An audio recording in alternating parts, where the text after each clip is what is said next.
Me decepciona haber tardado tanto en darme cuenta de esto y el solo haberlo mencionado al novio de ella, pero lo juro, fue completamente accidental.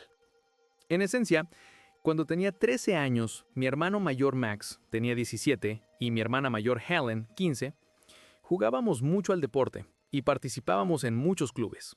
La forma en que se organizaban nuestros horarios, la mayoría de las noches sería yo y ella o yo y mi hermano cenando juntos. Así que al menos uno de ellos me acompañaba caminando a casa todos los días.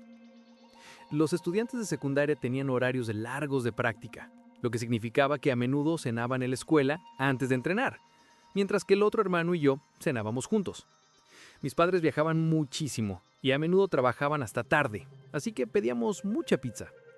Una noche, después de la práctica, Max entró en mi habitación y básicamente me preguntó cuánto creía que Helen comía conmigo durante la cena. Le pregunté, extrañado, ¿por qué? Y él dijo que pensaba que Helen podría tener gripe estomacal, pero lo estaba ocultando. Me confundió un poco, pero al ser yo de 13 años y Max, mi hermano, mucho más guay, ninguna chica me negaría cuando me pedía algo.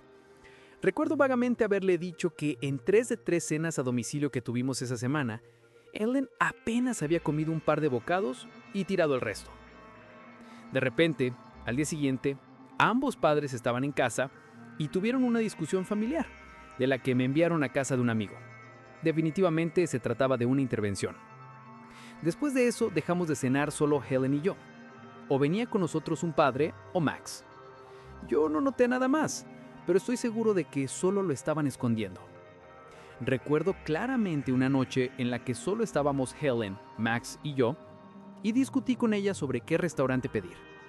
Más tarde, Max me explicó: Helen tiene problemas estomacales y no come suficiente. Así que para hacerlo más fácil, deberías dejarla ella elegir los restaurantes de ahora en adelante. Entonces comprendí que era como cuando uno está enfermo y no quiere comer nada más que su comida favorita. Recuerdo que dije que Helen comía más desde que mamá y papá habían regresado. Y mi hermano respondió: eso está bien, pero no lo comentes delante de ella, se avergüenza. Yo no era un comensal quisquilloso, y Helen casi todas las noches simplemente elegía pizza o algo que yo también comería. En particular, conforme crecí, simplemente acepté esa situación. Creo que cuando discutíamos sobre qué pedir, estaba enfadada conmigo por otra cosa. De alguna manera se había arreglado en mí el dejar que Helen eligiera. Incluso ayer, cuando nos encontramos con ella, Max y yo, dejamos que Helen eligiera dónde cenar. Ahí es donde la fastidié. Max y yo vivimos en la misma ciudad. Yo tengo 20 años, él 24 y ella 22. Y Helen visitó con su novio para que lo conocieras. El novio es un encanto. Y después de la cena, los cuatro estábamos tomando y hablando sobre peleas de hermanos. El novio nos contaba cómo solía pelear encarnizadamente con su hermano menor sobre qué restaurantes elegían. Mi inocente yo, sin pensarlo, le respondí: nosotros nunca peleábamos por eso. Max simplemente me dijo que siempre sería elección de Helen por sus problemas estomacales. Helen, al parecer, no sabía que Max sabía de eso y le preguntó, mirándole con los ojos muy abiertos: ¿le contaste de esto? Ni siquiera sé cómo no lo vi y me di cuenta de lo que sucedía. Es algo inexplicable. Su novio, igualmente despistado, preguntó: ¿qué problemas estomacales te hacen decidir siempre el restaurante donde comes? Claramente en broma. Yo, hablando sin pensarlo, le respondí: es porque no comía bastante. Justo en ese instante, justo cuando hice contacto visual con ella, me di cuenta. Me pidió a su novio que se excusara un minuto. Traté de disculparme, pero ella realmente no quería escuchar nada. Le gritó a Max por contármelo hasta que se le llenaron los ojos de lágrimas. Gritaba que los trastornos alimenticios son algo personal y que Max le había prometido que solo papá y mamá lo sabían. ¿Y a quién más se lo contó? Luego me preguntó cuándo pensó yo que tenía derecho de ocultárselo por años y hacerla pensar que no lo sabía. ¿Y por qué creía que podría contárselo a su novio? Lloraba tan intensamente que apenas podía entenderla. Y entonces se fue, agarró sus cosas y el novio salió con ella. Honestamente no tengo ni idea de cuál será mi próximo paso. Le envié un mensaje disculpándome y explicándoselo todo, pero me ignora. Me siento fatal, la adoro y nunca, jamás querría hacerle daño. En resumen, Accidentalmente le conté a mi hermana sobre su antiguo problema alimenticio, su novio, porque no sabía que era un problema alimenticio y solo pensé que era una cuestión estomacal que mi hermano mencionaba desde hace años. Se enojó y siento un gran dolor. Entonces, todo comenzó hace unos meses cuando conocí a mi nuevo vecino, un tipo agradable, de unos 50 y tantos años, vendedor de autos jubilado, muy parlanchín. Estábamos charlando un día y me preguntó a qué me dedicaba. Para que lo sepas, en realidad trabajo en un hospital, pero no soy médico. A lo largo de los años he aprendido a ser vago acerca de mi trabajo porque en cuanto dices trabajo en el campo de la salud, la gente empieza a contarte sobre cada erupción que han tenido o se ponen extrañamente a la defensiva sobre sus hábitos alimenticios. Así que simplemente dije, trabajo en el hospital, en el campo médico. Inofensivo, ¿verdad? Aparentemente no. Para contextualizar, vivo en una casa que se ve bonita desde la calle. Es grande, incluso algo imponente, pero eso solo porque la heredé de un abuelo rico. No soy rico. La entrada de autos está agrietada, la mitad de mis canaletas se mantienen en pie por una ala y una oración, y el césped está constantemente en alguna etapa de casi cortado. Pero para alguien que pasa por ahí, entiendo que podría gritar dinero de médico. Adelantemos unas semanas. Mi vecino y yo estamos hablando de autos. Él solía venderlos, así que le pregunto qué opina de cierto modelo. Se ríe y dice, bueno, mira, solo porque puedas permitírtelo con el salario de un médico, no significa que debas comprar algo llamativo. Me reí y estaba a punto de decirle, pero a mitad de nuestra conversación recibió una llamada. Como dije, es parlanchín en el sentido de que monologa mucho y es difícil meter palabra.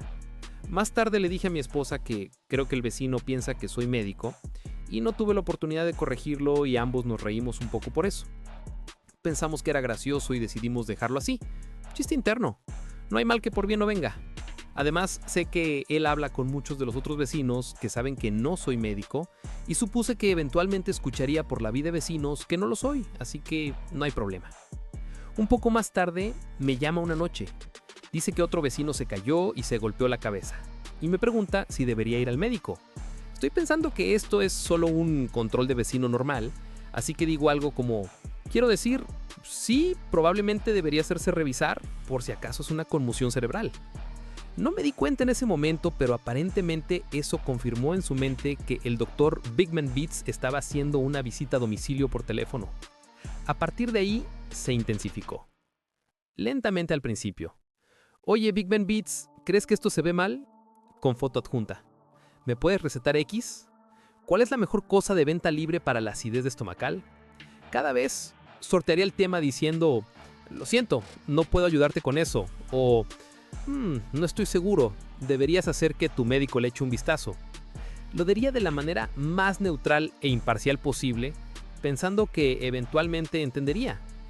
Probablemente debía haber arrancado el parche, pero desafortunadamente pasé ese punto en el que sería incómodo corregirlo. Si acaso, mis respuestas vagas reforzaron su creencia de que era alguna especie de médico humilde tratando de evitar responsabilidades. Otro vecino me dijo más tarde que mi vecino, le dijo a él, está tan ocupado siendo médico que no tiene tiempo para arreglar su casa o cortar el césped. Mi vecino pensó que era igual de hilarante como mi esposa y yo pensamos que era gracioso y tampoco se lo dijo. En este punto han pasado meses. Hasta donde yo sé, todavía cree que soy el Dr. Bigman Beats, el médico del vecindario que vive en la casa grande con el mal césped. Eventualmente tendré que decírselo, antes de que en la próxima fiesta de la asociación de propietarios, Dios no lo quiera, alguien tenga un ataque al corazón y él venga a mí para salvar el día y tenga que confesarle que solo soy yo un humilde trabajador de la salud. En resumen, le dije a mi vecino que trabajo en el hospital y me mantuve vago para evitar preguntas extrañas. Él asumió que soy médico, lo cual al principio me pareció gracioso, pero como nunca lo corregí, poco a poco se intensificó hasta que ahora cree que soy su médico personal del vecindario y ahora tendré que tener una conversación súper incómoda con él al respecto.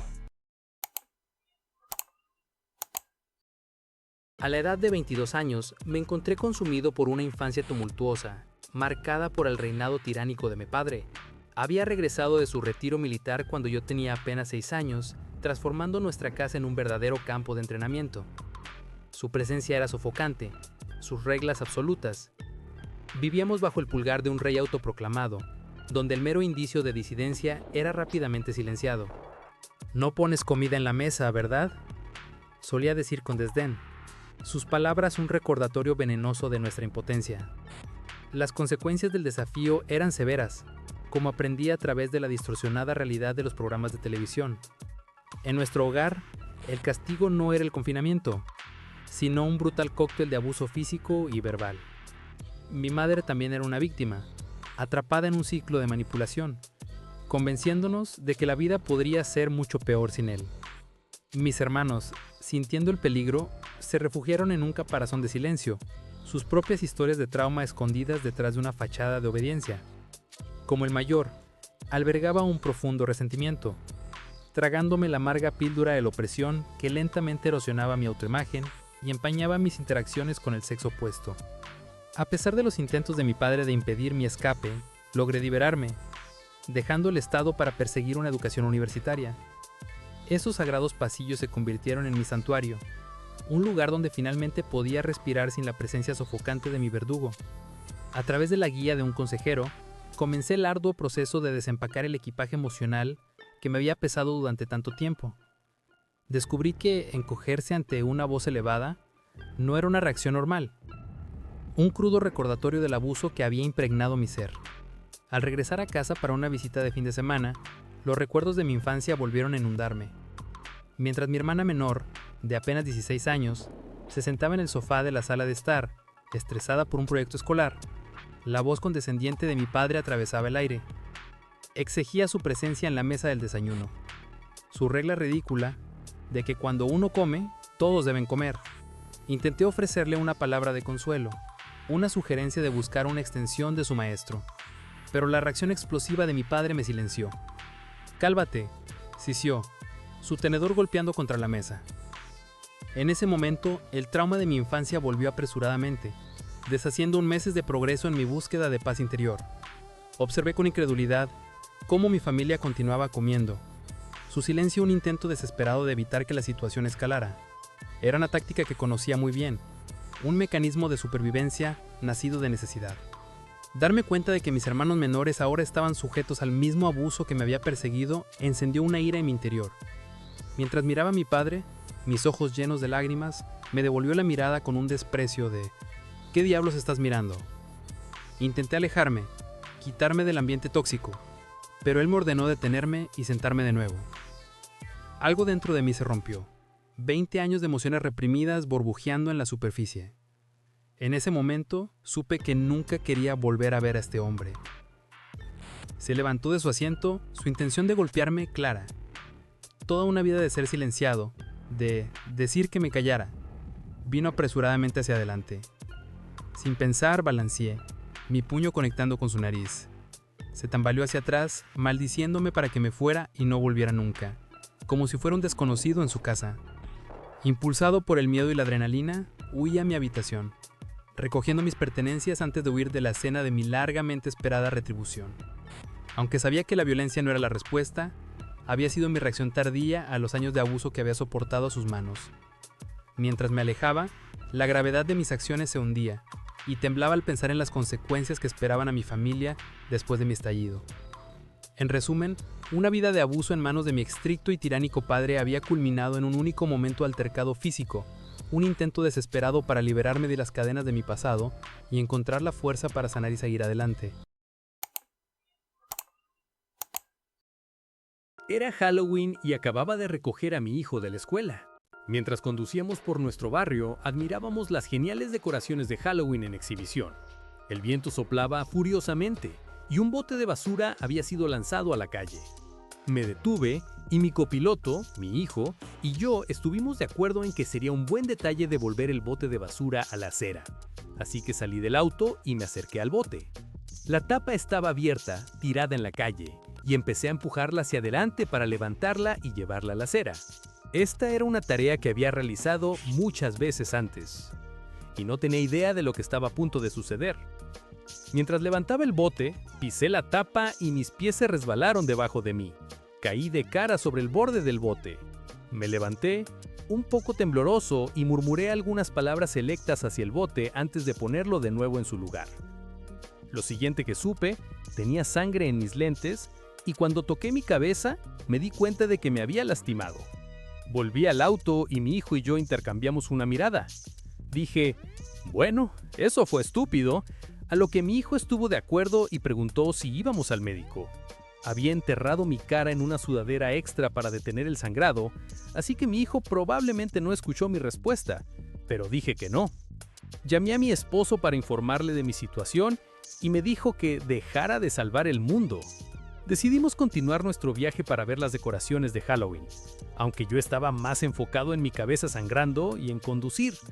Cuando llegamos a casa, fuimos al baño para limpiarnos y mi hijo pudo hacer de médico. Sin embargo, cuando vi la gravedad de mi lesión, decidí que era hora de visitar la atención urgente. Me llevé a mí mismo a la atención urgente, aunque el dolor se volvía insoportable y estaba llorando. El viaje no fue largo, lo cual fue afortunado, ya que tuve que conducir con un ojo cerrado debido a la molestia. Cuando llegué, me alivió descubrir que era el único paciente, ya que no estaba exactamente presentable en ese momento. La recepcionista fue muy amable y llamó a alguien para que me echara un vistazo. El enfermero practicante me examinó y determinó que necesitaba ir a la sala de emergencias. Me limpiaron y me envolvieron en gasa hasta que llegó la ambulancia. En la sala de emergencias, inicialmente me enviaron a la sala de espera, donde esperé aproximadamente 2 horas antes de ser llamado de nuevo para un examen adicional. Me dieron medicamentos para manejar mi dolor, lo cual fue un alivio bien recibido. Después de una serie de controles y una tomografía computarizada, recibí 2 grapas para cerrar mi herida. Estaba agradecido de que no necesitaba afeitarme la cabeza como se sugirió inicialmente. Mientras esperaba los resultados de mi tomografía computarizada, recibí lidocaína tópica para adormecer el área, lo cual ayudó con la molestia. Había preocupación por un posible sangrado, así que el personal médico discutió la posibilidad de mantenerme en observación por otras 6 horas. Sin embargo, el especialista en traumatismos craneanos decidió que había sido observado por un tiempo suficiente y me dio de alta. Llevo aproximadamente 20 horas en casa y todavía me estoy recuperando. Mis hijos me han estado llamando zombie debido a las grapas, aunque no me están permitido comer sus cerebros, para mi decepción. Mi esposo hizo un gran trabajo asegurándose de que nuestros hijos tuvieran un buen Halloween, y todavía tenemos el resto del fin de semana para tallar calabazas. Me siento un poco decaído, pero estoy agradecido por el apoyo de mi familia. En resumen, intenté poner un bote de basura de nuevo en su lugar, terminé cortándome la cabeza y pasé Halloween en la sala de emergencias.